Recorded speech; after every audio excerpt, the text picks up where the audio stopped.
Well, he goes aerial first ball. Keeper knew it was out, and the umpire knew it was out. This is a good shot, though. And he also knows how to go to where. That's a brilliant shot. That's how fine he's played. That's gone.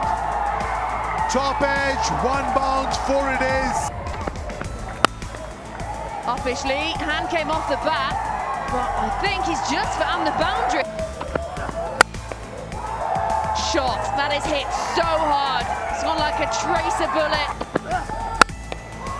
Shot, stand and deliver, and that'll be the third 4 of the over.